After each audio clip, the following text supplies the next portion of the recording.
everyone. As you guys can see, my intro wasn't as loud as I usually do, just because baby Sushi is sleeping right now. She loves her car rides, like really. She does. She barely takes naps, so we are like just enjoying this tranquility right now. Even though when she's awake, it's not like she's screaming or anything. It's just it's good not to be a parent for these moments right now. Just be all about ourselves, self-love and care. Am I right? So if you guys haven't seen yesterday's vlog or our previous vlog, I don't know why I said yesterday, we were going to do Paul's MRI, and in yesterday's vlog, in the previous vlog, you hear us saying like, oh, we have a doctor's appointment the next day, and today is that next day.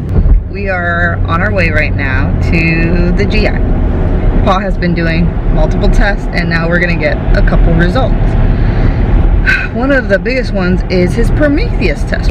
What my GI doctor wanted to do was check my level of Entyvio. Now, they did the check a little bit early because my symptoms were really bad. Pretty bad. So he's like, I was right at, like, it's supposed to be every 8 weeks, and I get it done right about the 6-week mark.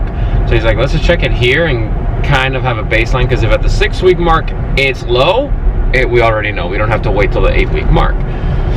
So I feel the Entyvio definitely helps. I really do. But it doesn't last the full 8 weeks. I don't feel like this way that I feel right now the full 8 weeks. I think the levels could be low, or that it just doesn't work as long for me as it does others. Because again, I've been on some much stronger medications like Remicade. But that's where we're gonna go talk to him. That's a very important blood work because I have to go to a special lab for that. So another thing we hope they got the results for, you didn't get to print it out, did you? The MRI? Yeah. No, I think they have access to that, their hospital systems, I think. Because I remember the medical assistant said that, she's like, oh yeah, we can just pull it up. Okay, good. So, like I said, yesterday we did do Paul's MRI, and that was to show how bad his colon was past the stricture. Correct or incorrect? Correct. There you go. See if there's anything that's a surprise, like cancer. Yeah. We don't want that. So, and just to see the extent of the inflammation, a little bit more detailed than a CT scan. Yeah, so we're gonna go through a lot of results, and let's see how this goes. This is nerve-wracking, and you know, it's not an easy process. So this time is a little bit difficult for us, you know. A lot is going on, a lot is being quick, ASAP, urgent, and it can be overwhelming. It's a little overwhelming for me as a caretaker, but I can't even imagine what Paul's going through. Like, this is a lot on us, but we are doing amazing. I think we are taking care of baby Sushi. We're taking care of our dogs, even though I won't lie, maybe Orion's training isn't doing the best, but that comes with, you know, learning this new lifestyle. And, you know, we're taking care of each other. So I'm proud of us, right?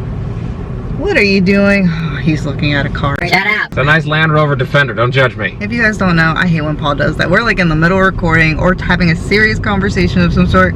A car catches his eye. It's a classic Land Rover Defender, and they've probably put like 80 grand into it to make it look the way it does. It looks like they're on their way to Jurassic Park. That's exactly what a Land Rover Defender's for.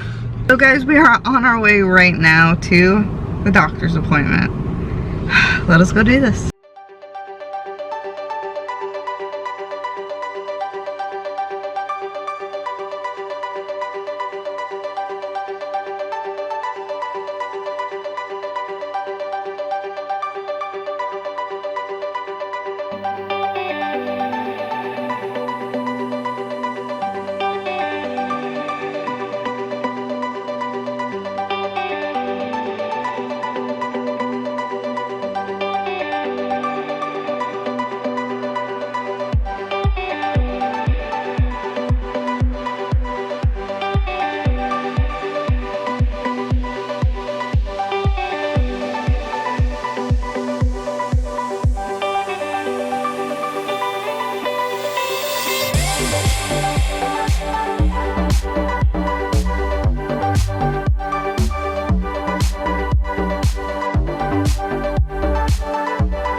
hour's appointment. I love coming to this office because everything's like really quick. Like, yeah, they're to the business. Like, you're not in the waiting room for like 30 minutes or so. You see the doctor immediately. Like, it's great. It's amazing. I love it. Anyway, so the appointment went pretty well. Paul's levels from, I don't even know how to describe it. How would you describe it? The Prometheus test checks the level of Entyvio in my body at a given time. So right now I'm doing Entyvio every... She's playing, guys. She's not like crying. Like, we have our video on her and everything. Wait, we got the video right here. Every 8 weeks I do my Entyvio. So they're supposed to check the level a day before my infusion is due. Cool.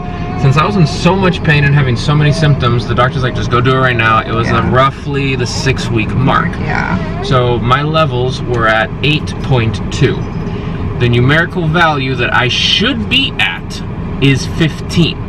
15 is the therapeutic dose where it's actually doing good. And I was at 8.2. So I'm like half of what I should have been at 6 weeks. And this is exactly why right around 4 weeks, I don't feel very good. I start getting worse and worse and worse because of exactly that. Like, I'm just suffering. The medication is not doing its job because there's just not enough of it in my system. Yeah. So in the discussion with the doctor today, he recommended jump from every 8 weeks to every 4 weeks. Because if at 6 I was low, that means I have to do it every 4. What he'll do is we're gonna do it this next dose at 8 weeks. Why? Because I have my surgery smacked in the middle. And that is important because there's some complications and theories that, you know, these medications can cause certain problems during surgery, like excessive bleeding and stuff like that. Some of them say no, some of them say yes. So the doctor's like, just to be on the safe side, let's do it right around the middle of when you're supposed to get your medication done. So that's the good thing, that we're waiting till 8 weeks because the surgery is important. After the surgery, 2 weeks after, I do my infusion for Entyvio, and then every 4 weeks from there on out, I will continue to do my infusion. Yeah, so that's good. When he said that, I was like, yes, please, because honestly, I've been feeling for the longest time Paul should have his dose of any biologic raised to every 4 weeks, because every 8 was just a struggle on him, honestly. Remicade did good every 8, but these other ones, I could tell that I needed them more often. Yeah. So guys, that was today's appointment. There's still more to come. There's still things that have to be done, so definitely stay tuned and take this adventure with us. We're both staying positive. We're just like, it's gonna be better in the end. At the end of the tunnel, there will be the biggest, beautifulest rainbow on earth. Yeah, the doctor was very reassuring because he's like, you are gonna have a much better quality of life. He's like, you will feel so much better. Yeah. So that is the light at the end of this tunnel that I am looking forward to. It's gonna be a rough journey, that's for damn sure. Positivity, you know, it's going to improve my quality of life so I can take care of my daughter, be with my wife, and be with our family and actually enjoy life to the fullest. Yeah. So guys, this is where we end it.